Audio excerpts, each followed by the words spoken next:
So I wanted to do just a few more problems using the elimination method because I think it's the easier method to use out of the three.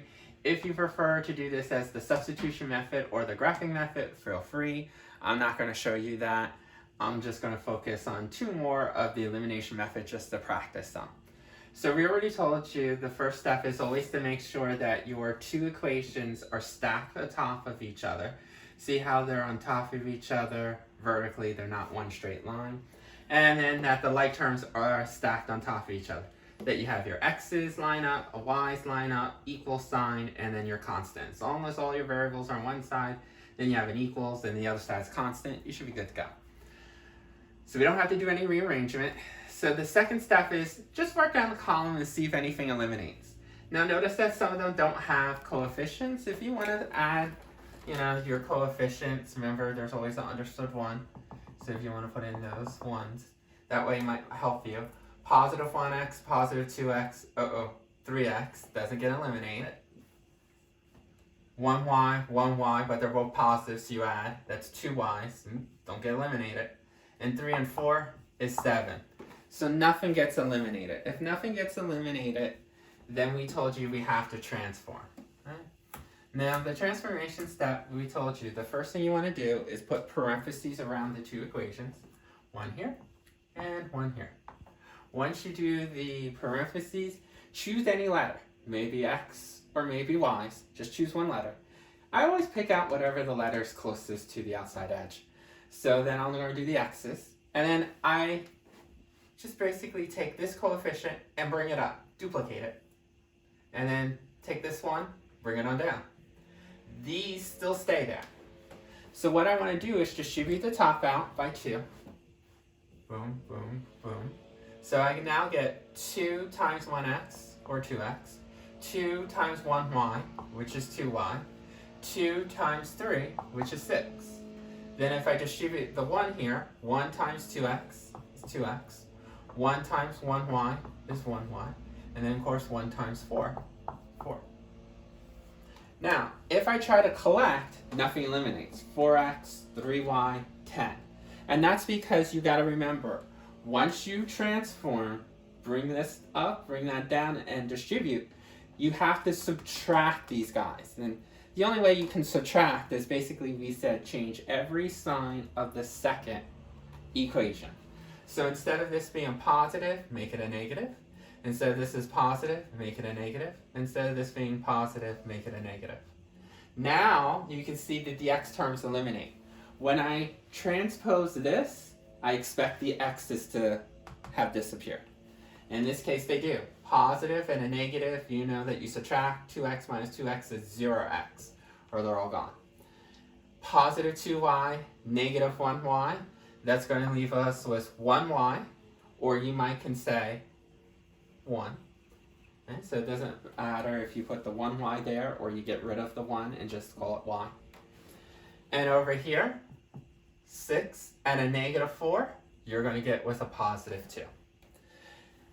Notice there's no coefficient here, so we don't have to divorce. If you did keep the 1 here, if you divide both sides by 1, you'll still get y equals 2. Remember, if one variable disappears and the other one's still there, then this is 1/2 of your solution, your ordered pair. Remember, your ordered pair has an x value and a y value. When both x's and y's disappear, we're going to get a special answer.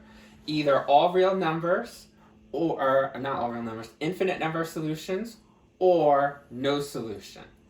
But here, the y's are still left, so this is just 1/2 of the equation. The other half, we told you, is once you realize that you have half, to get the other half, take any of the original equations, not this. Try to take the original. So we'll take the original x plus y equals 3. And then you should know every time y is 2, you can easily solve for this. Subtract 2 on both sides, and then we get x equals 1. So there's our answer, 1, 2. It's the only point that both the originals shared. If you put 1, 2 in here, 1 plus 2 is 3. And if you put 1, 2 in here, 2 times 1 is 2. 1 times 2 is 2. 2 plus 2 is 4. So there's one of our sample problems. Let me erase the board and give you one last one doing the elimination method. Again, I like the elimination method because I don't have any graphing, and then I don't have to work with any fractions. So it's not that bad, it just seems a little confusing with the notes. Just make sure that you re-go through the steps 1 through 4 when you're working on these types of problems.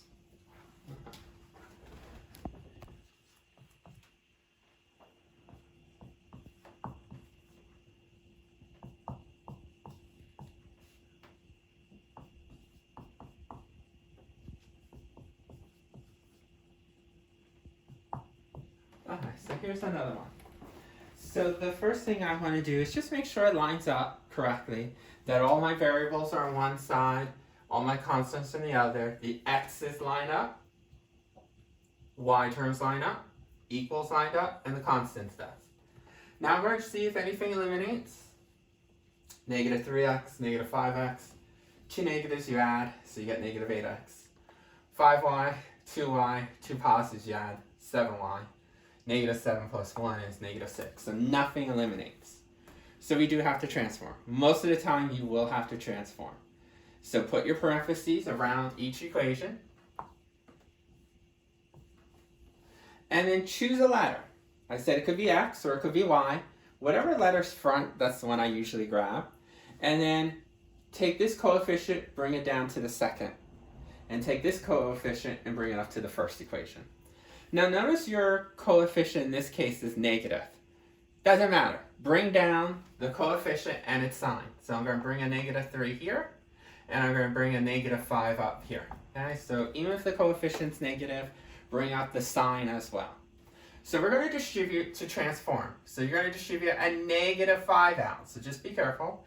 Negative 5 times negative 3 is positive 15x. Negative 5 times positive 5 is negative 25y. Negative times a negative, you know that's going to give you a positive 35. Then just distribute negative 3 out. Negative 3 times negative 5x is positive 15x. Negative 3 times 2y is negative 6y. And then negative 3 times a positive 1 would be negative 3. Now before we collect, remember, once you do this switcheroo, you have to subtract, basically change every sign of the second equation. Because if you collect, nothing will disappear. But if I change the signs and say, well, instead of this being positive, this is negative.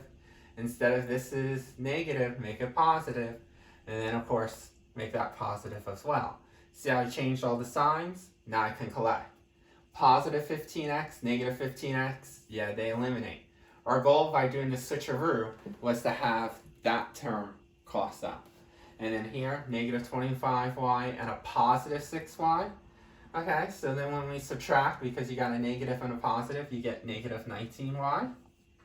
And then here, 35 plus 3 is 38. Now since y does have a coefficient, we want to get y by itself. Notice, because the y did not disappear, we're going to get an ordered pair. Okay, this is not one of those special ones where we get no solution or infinite, because the y is still here. Let's divide by the coefficient. The coefficient is negative 19, so let's divide both terms by negative 19. So we get y equals negative 2. 38 divided by negative 19 is negative 2. Remember, since this is the y half of our answer, make sure you put it in the y part. Remember, we can either have an ordered pair, no solution, or infinite. Once we get y, that means we get one ordered pair. We need to have an x value and a y value. Since we have the y value, we need to find the x value. And this is where I say take any of the original equations. I don't care which one you want to work with. So if you want to work with the bottom one, because we always grab the top one, that's fine. So the bottom one was negative 5x plus 2y equals 1. Every time I see y, plug in a negative 2.